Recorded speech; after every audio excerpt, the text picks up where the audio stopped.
areas that you had suggested. One, we will have a presentation by at least each one of us on the issue of electoral justice and related matters. We will be led by Senator Sigei, and on the issue of outstanding constitutional matters, we will be led by Omboko Milemba with the Secretary General. On the issue of fidelity to political parties, coalition, and the law on multi-party democracy, will be led by the Good Honorable Secretary General for the Ford Kenya. And on the issue of entrenching funds in the Constitution, will be led by the Good Honorable SG of Ford Kenya. And on the issue of implementation of the two-third gender rule, we will have a presentation from Senator Mutinda. I will lead you on the establishment and entrenchment of state office, and that's how we'll make... SG, I propose you just go straight to it, so that you don't buy time making that. Okay. Just let those who are supposed to do whatever speak. Okay, well-guided chair. So we will start by having a presentation by Honorable Sigei on that specific thematic area. Thank you. Thank you, SG. Thank you very much, Madam Chair and Honorable Chair as well, and members. The first point which we will make is with regards to the establishment of the IEBC, that is the Commission, and our view is with regards to the selection panel. And you all, of course, are aware about the establishment of IEBC under the Constitution, and what we are proposing as a coalition is that since we already have a law in place with regards to the selection panel to the IEBC, which law is in place as of now, we propose that we allow the Commission to proceed and conclude with the process of establishing the Commission in order for it to ensure that we fast track whatever is outstanding in terms of the delimitation of boundaries, which is coming up in, of course, the next few months or so because of the provision of the Constitution. And two, the reason as to why we are saying so is because this particular panel comprise a representative team, because we have got representation from the Public Service Commission, we've got representation from the Parliamentary Service Commission, which is, or rather was, a product of a decision by the court, where the court did indeed pronounce itself as to the need to have a wider representation of the members. We have representation of them from the religious groups as well as also from the political parties. And therefore, the Kenya Kwanza Coalition's position and recommendation to this committee is that this particular selection panel should proceed from where it has reached in terms of setting up the commission for purposes of making sure that it does the mandate provided for in law. And this is also one of the reasons why we are saying it should be let to proceed, is because we have got 7 pending by-elections where members of those representative constituencies and wards have had no representation, which is largely against the law. Or the position of Kenya Kwanza is that this selection panel, since it is representative and the law is in place, should be allowed to proceed, and this committee should recommend that position immediately. I will come back in a short while to represent the second bit of it, but I'll ask Omboko Milemba to deal with the issue on the boundaries delimitation, which is also another limb of this position of Kenya Kwanza. Thank you, Chair. On boundaries delimitation, the boundary delimitation exercise, the review process, which is due to be done latest by March 2024, which is the 12th year outer limit required by the Constitution, is likely to stall due to lack of properly, if it's not constituted. Honorable Chair, we stand for the fact that this delimitation be done by the IEBC, because as per Article 29 of the Constitution, this boundary limitation should be done after every between 8 to 12 years. And as we stand now, we are doing the last year, which is the 12th year. And therefore, we strongly propose that this should be done so that we avoid a constitutional crisis. I would wish to add that, being very brief, that we further propose that Parliament and the Executive should fast-track the process by allocating the required budget to the Commission, so that after the question of how to constitute the Commission, which will be handled by my brother here, is answered, it begins its work immediately to avoid constitutional crisis. I am aware that several groups appeared before yourselves and were talking about creation of not only constituencies but also creation of counties. So we strongly propose that this should actually be executed. Honourable Chair, we propose that the framework to be employed by the Commission during the boundary review and delimitation should be as already provided for in the Constitution under Article 89. Thank you, Honourable Chair. Allow me to move directly to the next issue. And the next issue is to do with the outstanding constitutional matters.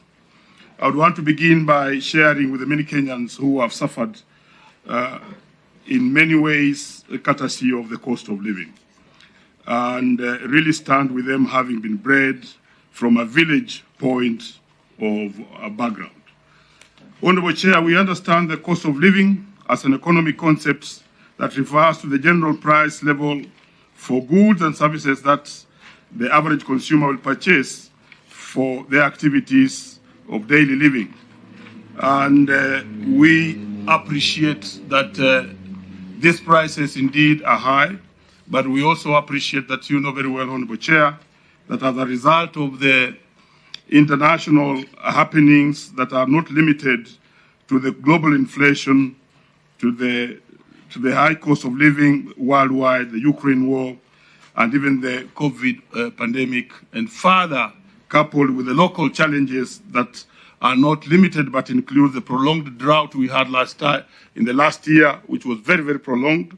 We saw the death of so many livestock, and further the issue of budget deficits, which we have had in Parliament, and further the borrowing, which I also had been talked about here a few minutes ago, generally has led us to where we are. Honourable Chair, I want to submit that we as Kenya Kwanza, we look at this from a constitutional point of view, which is actually Article 43, and it clearly indicates that it is actually a right, that every person has a right to the highest sustainable health, includes the right to health care services, etc., etc.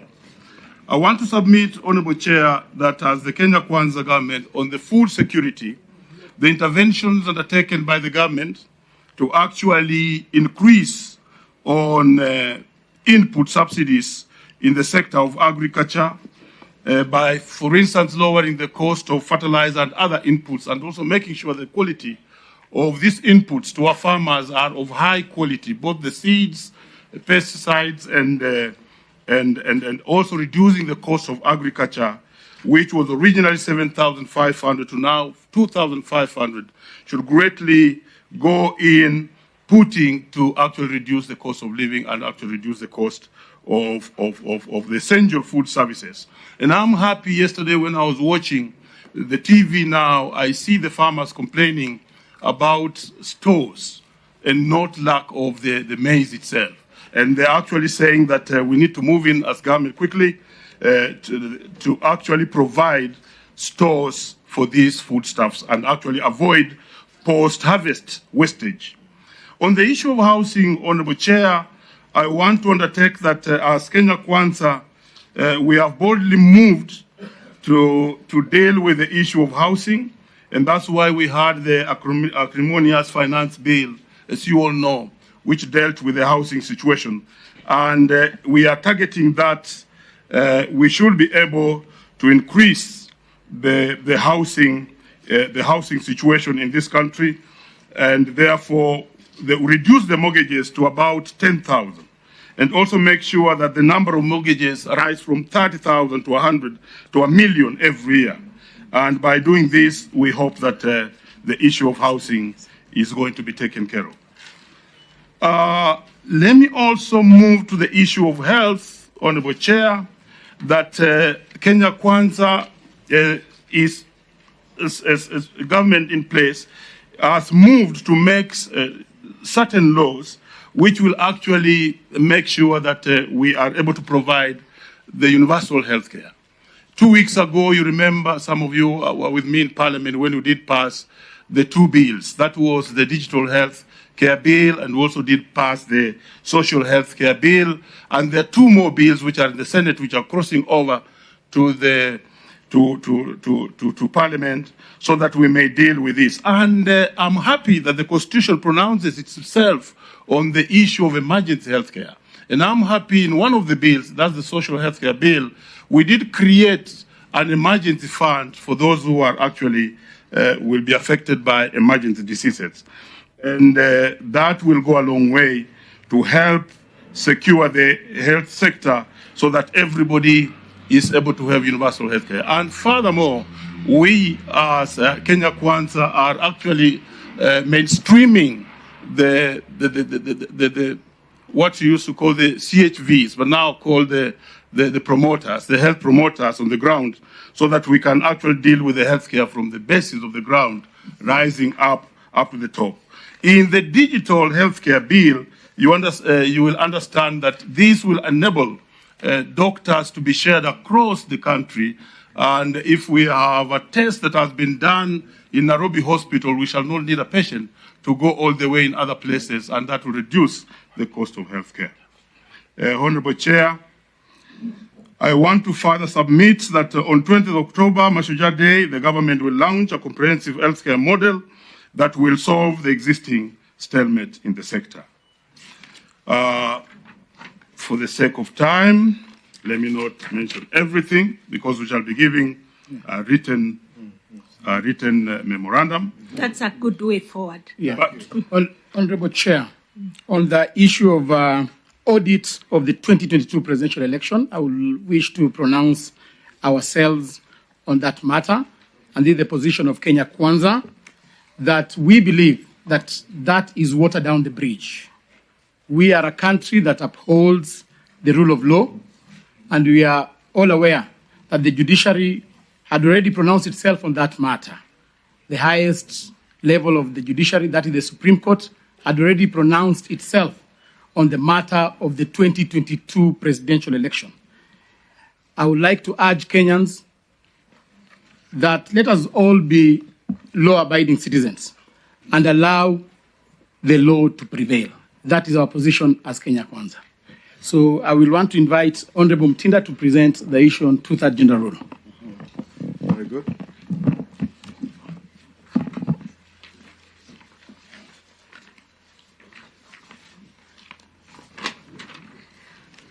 Thank you, Honorable Chairs. And I want to actually start by saying that it's very regrettable to note that the Constitution, as we speak, clearly articulates for the framework of the two-thirds gender rule. But as Parliament sits now, more specific at National Assembly, we've not been able to achieve the two-thirds gender rule. As a coalition, Kenya Kwanza, led by our party leader, none other than Dr. William Ruto, we want to state that we are committed and as a party in terms of championing and promoting the realization of women inclusion and effective participation in every sphere of national endeavors. We have recently also, as a coalition, amended our structure in terms of ensuring that we include party leadership cadres that ensure we meet the two-thirds gender rule in our political different coalitions. Further to this, Honorable Chair, you note that currently in the National Assembly, we on the 1/3, we have 97, it should be 97, but we currently have 47 women reps, hence we have less 50. But since we have 26 women elected on single constituencies, we still have a short of 24 women who are supposed to be in parliament. So as a coalition, we want to state that our proposal is for this committee to support in these numbers getting to the two-third agenda that we all focus on. I want to state that county assemblies have been able to achieve this through gender top-up. Senate, equally where I sit, we've been able to achieve it. But in National Assembly, we've not been able to achieve this. Finally, as a coalition, we're also not forgetting our youth and people with disability. We're ensuring that in our different political structure, we ensure that we are going to have different opportunities and different areas that they can be able to serve, so that we increase the number of women, we increase the number of our youth, and we also increase our number of our PWZ. Thank you, Madam Chair. Thank you. And the one presenting next, please note you have 5 more minutes. Thank you. Thank you, Chair, for the opportunity. We will submit to you our written proposal. I will simply summarize what we have on fidelity to political parties, coalitions, and the law on multi-party democracy. Our proposal is that we seek to strengthen individual parties as key pillars for strong coalitions in Kenya. Secondly, that multipartyism is a critical tool to the growth of democracy in Kenya. And thirdly, that the choice of belonging to any political party is enshrined in the Constitution, must be respected, and it must be strengthened. Thank you. Well done. Thank you very much. Any other presentation? Thank you, Madam Chair. Yes, we have got something to do. 2 minutes, Senator Sigei. Thank you. I'll try to push myself, but you will allow me if I am unable to. Now, this is an issue with regards to what we referred to as cannibalization of the political parties or interference of political parties. The position that we are taking is that there is indeed law in place. There is the Political Parties Act that has established the management, the structure, and the role of political parties. It has indeed provided for situations where members are expected either to be within or without the provisions of their constitution as at the party level. The Constitution of Kenya, at the same time, we are all aware, mandates members under Article 38 the freedom to politics and democracy. However, this was an issue that we have had to respond to, and we are saying that in terms of what we can recommend as the position, since we have the law, what is it then that we can do to make sure that this law is supporting the management of these political parties? And we have proposed that education is going to be one of the key issues in terms of ensuring that proactive steps are taken for members to understand, for political parties also to understand how to manage their members, so that we avoid accusations of interference with the management of political parties. Secondly, enhance the strengthening of internal party dispute resolution mechanism and make sure that proper structures are implemented and party organs are also made to operationalize, so that if there is an issue, we can deal with it within the IDRM. Thirdly, political dialogue and democratic space is key. If we have these continuous, there will be no accusation of one party having interfered with another party's political structure. And lastly, legal reforms, where we are saying that policymakers should be able to consider reviewing and amending the existing laws where we feel there is a lacuna. And in this case, if there is a lacuna in terms of the Political Parties Act, where we are saying at what point do we deem a member to have maybe promoted the position of another political party, it should be clear so that members are allowed to exercise their democratic right and space, and none is accused of having cannibalized any other political party. That is our position as Kenya Kwanza, and we are saying this commission can push also along those proposals. Thank you, Senator. Lastly, Chair. Lastly. There's a last one. Lastly, Chair, on the two issues about entrenching funds. 1 minute, yes. How many minutes? 1 minute. 2 more minutes, Chair. Lastly, on the issue of entrenching funds into the Constitution and establishment and entrenchment of state offices, Honorable Chairs, this is our position that we draw wisdom from the memorandum the President presented to Parliament. That is the position of Kenya Kwanza. We support the establishment and the entrenchment of the National Government Constituency Development Fund, National Government Affirmative Action Fund, and the Senate Oversight Fund. However, Chair, we would like to make a further submission on the same. Article 177 of the Constitution of Kenya establishes the position of the member of County Assembly. The County Government Act gives the members of the County Assembly various roles. In order for the County Assembly's Honorable Chair to effectively carry out the above functions as enshrined in the County Government Act, we propose, as Kenya Kwanza, the establishment of a fund to be known Ward Development Fund, which shall empower the legislators to perform their functions of representation more effectively and keep them in touch with the pulse of their respective wards. Honorable Chair, it is important to note that the role of an MCA are similar to those of a member of National Assembly, and therefore, if these privileges are to be given at the national level, they should be replicated to the county level.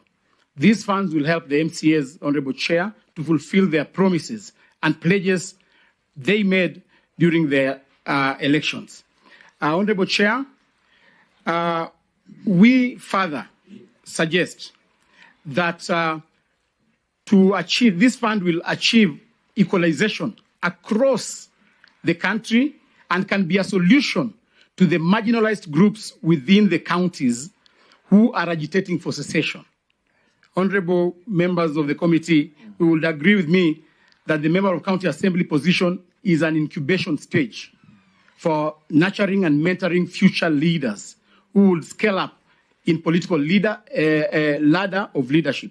This fund will be very instrumental in ensuring this is achieved. We further submit that we have a ward equalization fund so that within the county setup, we again have an equalization fund to ensure that marginalized communities are catered for.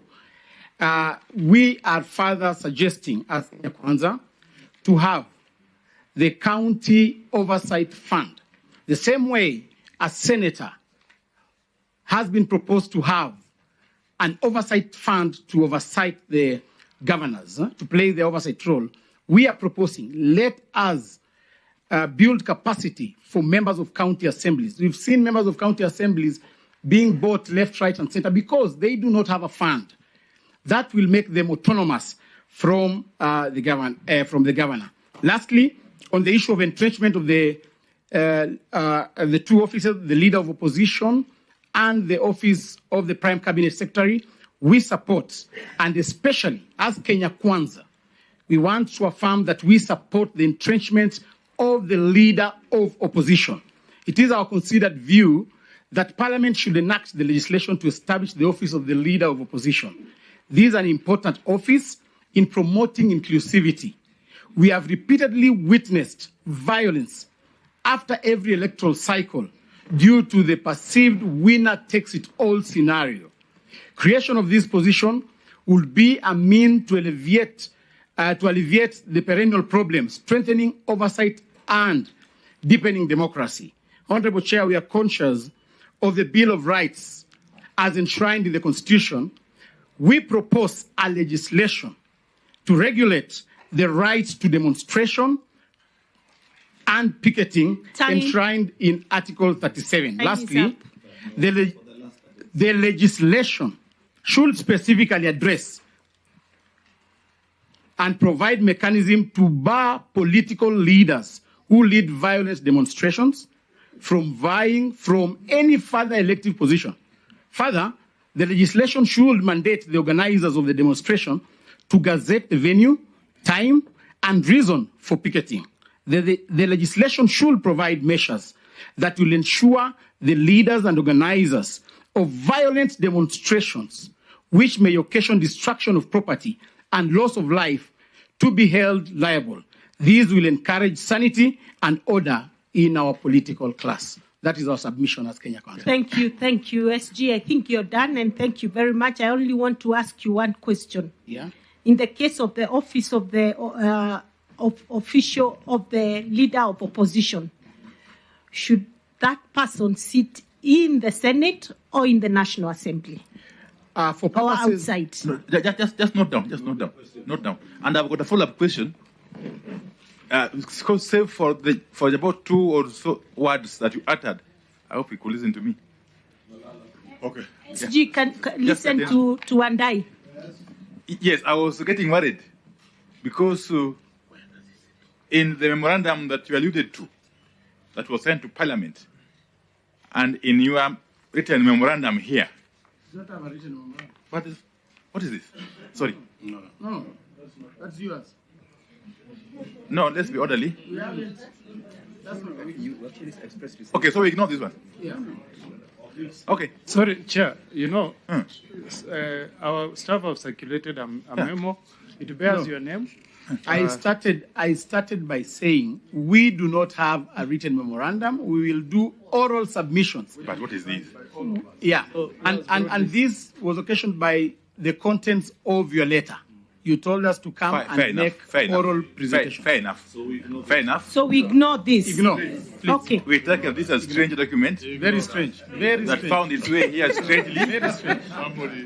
Thank you. Now, I was actually going to ask you, why are you not as emphatic on the position of the proposed position of Prime Cabinet Secretary as you are on the position of leader of official opposition? It is curious that even this document, which I have now refused to, I will not now refer to, you seem not to be emphasizing the creation of that office, contrary to perceptions that have been in the public domain. Could it be as a result of the fears? No, relax. Could it be as a result of the fears that from some quarters, that this office, if created or if entrenched in the Constitution, is going to water down the power and influence of the office of the Deputy President? And could this perhaps be the cause of the incessant anti-dialogue outbursts out there? Finally, what is your take on the issue of the taxes which were brought about by the Finance Act? And very finally, Umoko Milemba, if I heard you right, I think this is the SG of Fort Kenya. That you support you support. Chair, I'm the SG of. Okay, fine. I was referring to my friend, the SG of Fort Kenya, Yechikati. Yes. That you support the strengthening of political parties. Yes. Okay? I suppose within and without the coalitions. What is your take on the clamor for collapsing of political parties to form bigger entities? Yeah. Very good question. Honorable Chair, on the issue of the leader of opposition, we propose that he sits in government in National Assembly so that he can be able to oversight the government ably. Second, on the issue of being emphatic on the entrenchment of the office of the Prime Cabinet Secretary, I think first it was because of time. Second is a matter of semantics. We started by saying that we draw our wisdom from the contents encapsulated in the memorandum from the President to the National Assembly. So whatever the contents are encapsulated in that memorandum, we share the same wisdom. Chair. That memorandum doesn't have the proposal to entrench the office of the Prime Cabinet Secretary. Yeah. Yeah. Proceed. Which memorandum, Honorable Chair?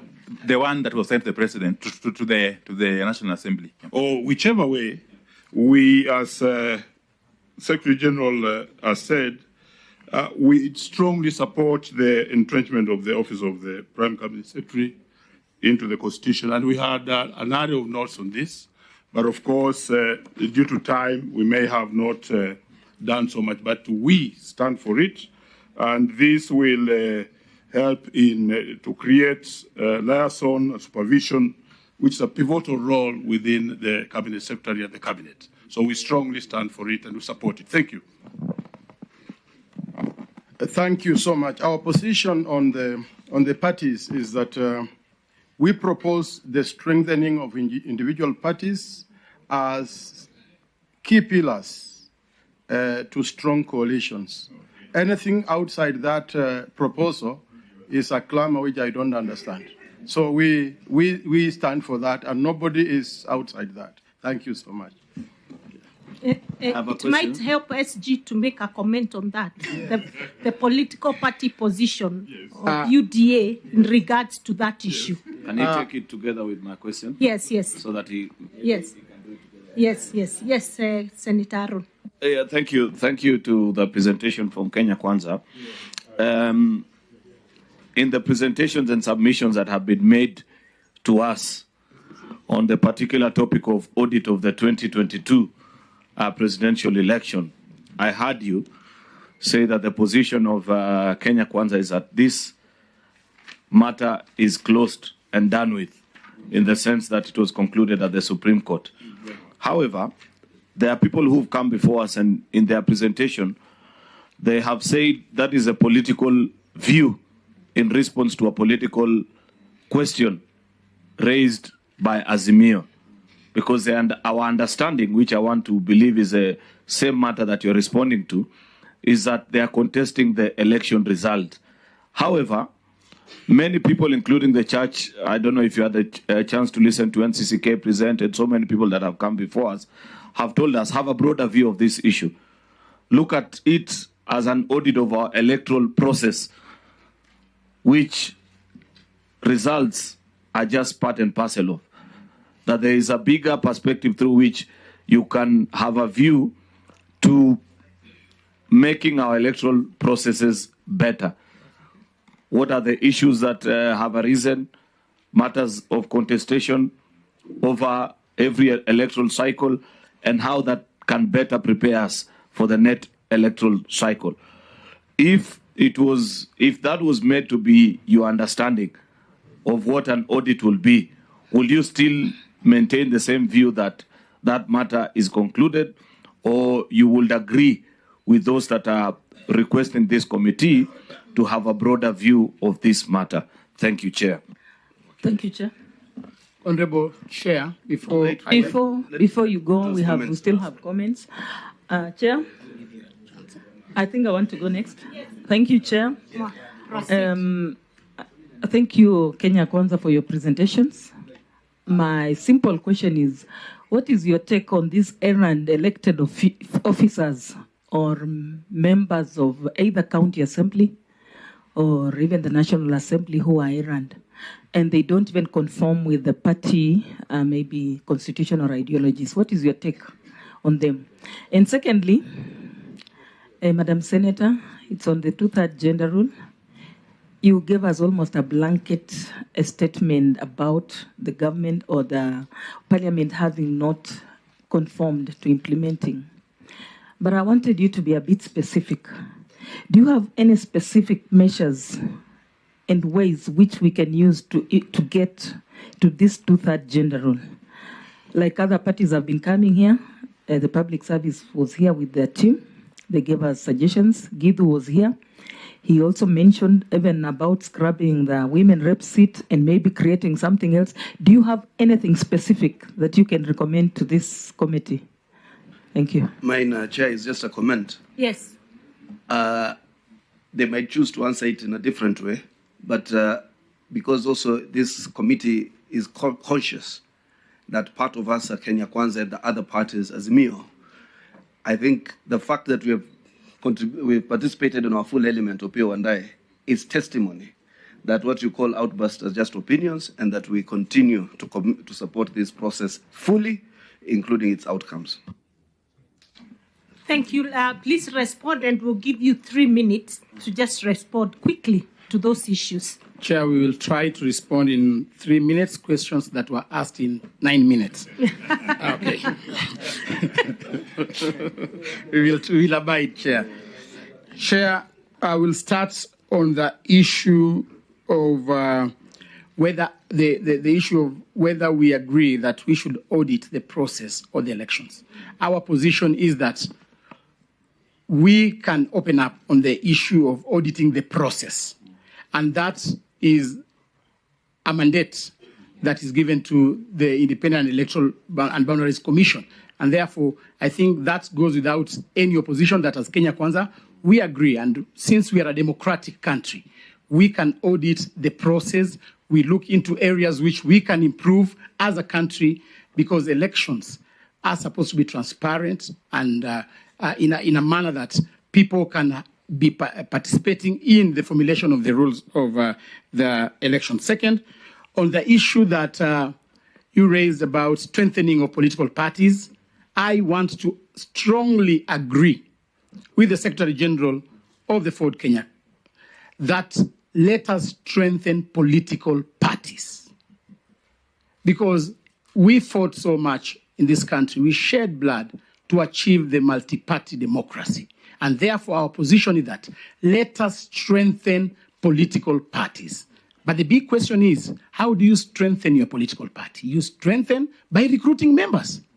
So if in an instance you can recruit members from a particular political party to a point whereby that political party is no longer viable, you can decide to take up the entire membership of a political party and bring to your... So strengthening, you must strengthen your political party by recruiting members. And that is our position, that let us strengthen, let us compete, and that is multi-democracy that we fought for.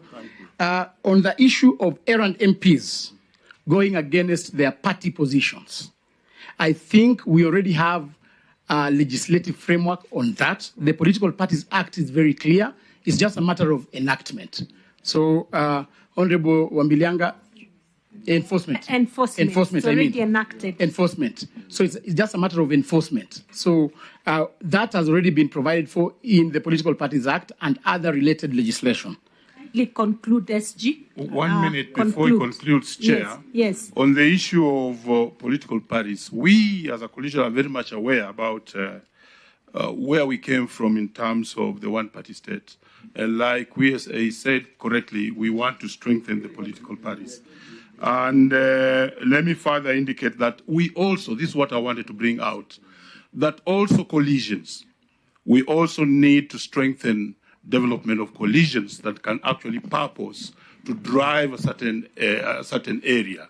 And that's the experience even we had in America. What you now call the strong parties in America is a whole history of ideologies of small conglomerations that came together to form what they are today. Thank you, Chair. Thank you, Chair. Just Yes, want to know from you, this is a national dialogue initiative. Yes. And you are sitting on different divides. Why can't you mix? Thank you. Food for thought. That's food for thought. Thank you, Chair. I think we will be ungrateful if we left this sitting without congratulating the committee. You've made Kenya proud, because in the history of Kenya, this is the first time you are seeing different divides, political divides, sitting together, having a dialogue. And I think this is the Kenya we want to see. The other Kenya where we came from, we don't want to go back into those trenches. We want to see a Kenya which is united. And I suggest, Honorable Chair, that in the forthcoming Mashujaa Day, you guys should be celebrated. We should give you accolades for bringing Kenya together. Now we have a peaceful country, and we want to encourage that we continue with that. Thank you. We appreciate. Thank you. Thank you, Kenya Kwanza. We appreciate you and your presentations. Asanteni. The next... Federation of Kenya. Federation, eh? Federation of Kenya Employers. Yeah. Yes. Federation, and then next after Federation of Kenya Employers is the Kenya National Commission on Human Rights. Can they all be in the room? Federation of Kenya Employers. Federation and Kenya Human Rights be here. I can see Governor Waititu. Are you Governor Waititu? Are you part of KFKE?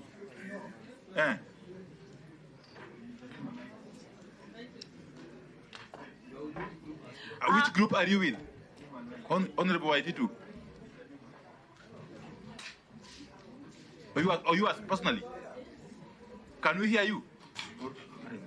Let's first hear FKE, okay, and then Governor Waititu, and then yes. FKE, the floor is yours. We will not introduce ourselves. I think everyone now knows us. We think so.